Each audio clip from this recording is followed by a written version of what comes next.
Greetings and salutations, welcome to Random History, and today we'll be talking about when, why, and how Hawaii joined the US. On August 21st, 1959, Hawaii officially became the last state added to America. But how did we reach that point? We'll go back to where it began, 1887. You see, before Hawaii was a part of America, it was an independent nation called the Kingdom of Hawaii. Hawaii's economy from around the 1850s all the way to the 1950s relied on selling things like sugarcane to the US and was one of America's main sugar suppliers. That is, until local sugar began to lose out against foreign-grown sugar and jet travel allowed tourism to become the dominant industry that it is today.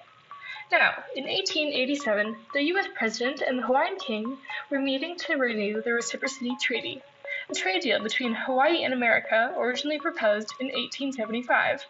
This was a very important deal to have, as it meant things like Hawaiian sugar would not be subject to import tariffs in the United States, which was great for Americans.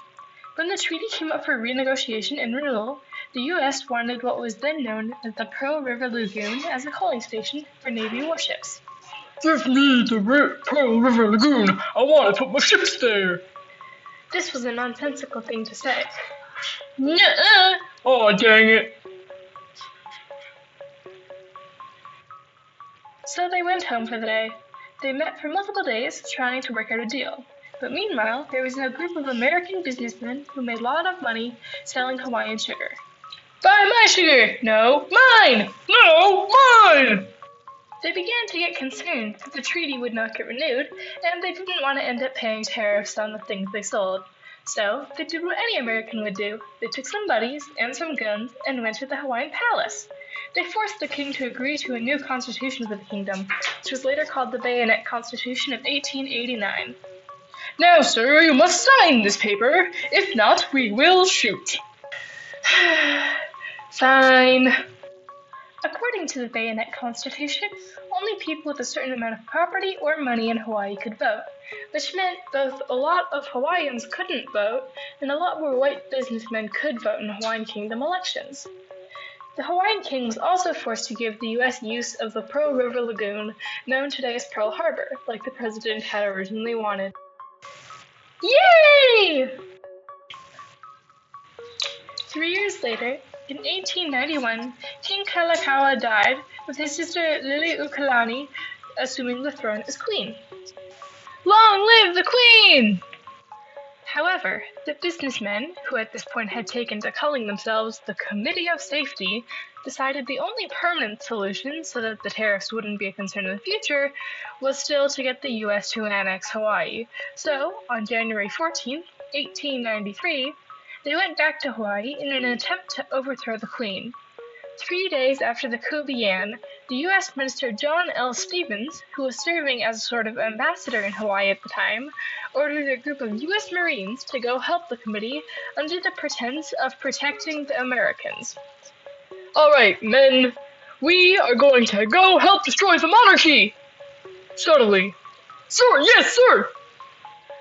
The Marines aren't exactly great at subtlety.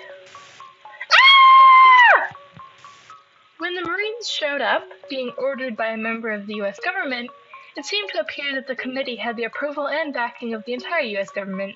And due to that assumption, the Queen of Hawaii didn't want to go up against the entire U.S. military, obviously, and abdicated the throne, surrendering to the American men. Fine, take my land, just don't harm my people. After the overthrow, the U.S. President found out about it, and then commissioned an investigation into what had happened and the extent of American involvement. I want to know what happened. Who authorized this? Did they have public support? The final investigative report, commonly titled the Blunt Report, stated that the Committee of Safety had not had popular support and that the overthrow had only succeeded because of the Marines' intervention.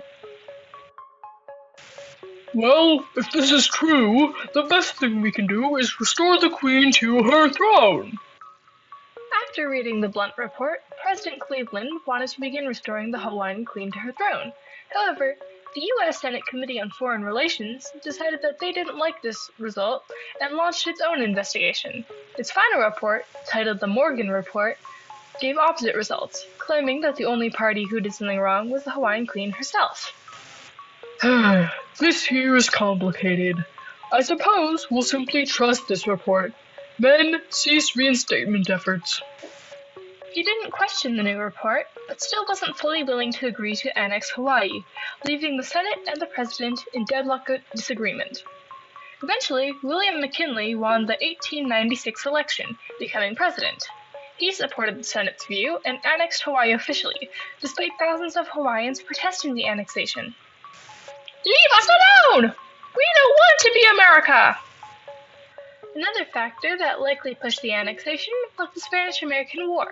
It started in 1898, and Hawaii was viewed as an optimal supply post for American troops.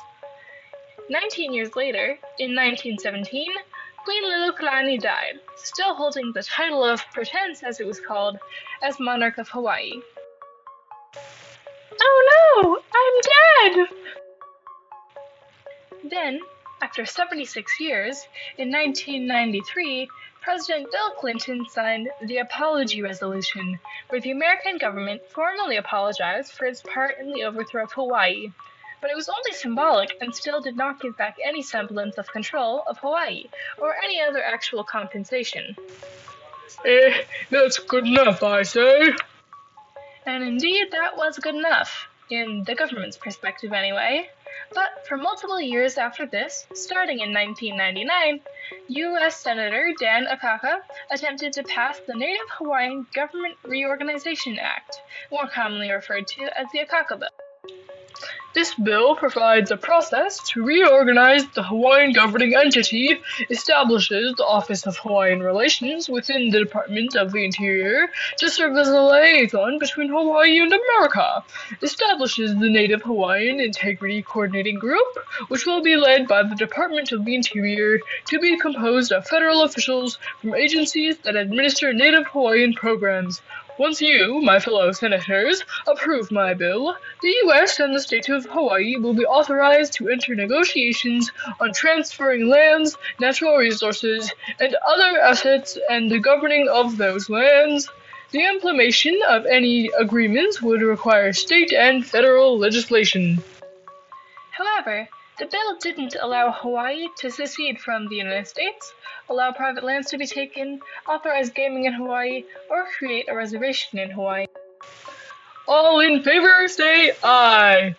No! No! No! And thus, the Akaka Bill did not pass.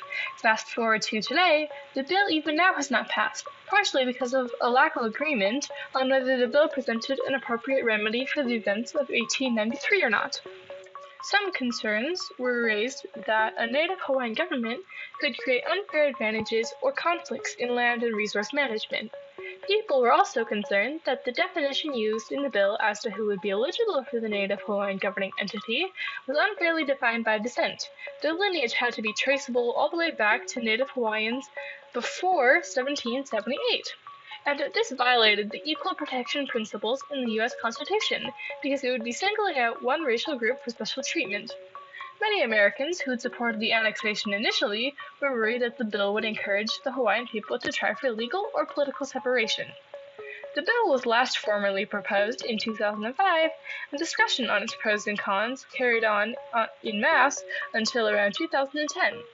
And the topic of the annexation of Hawaii as a whole is still openly discussed, though not as often as it should, and, for a while, the American government's reports on the matter were written with some measure of bias.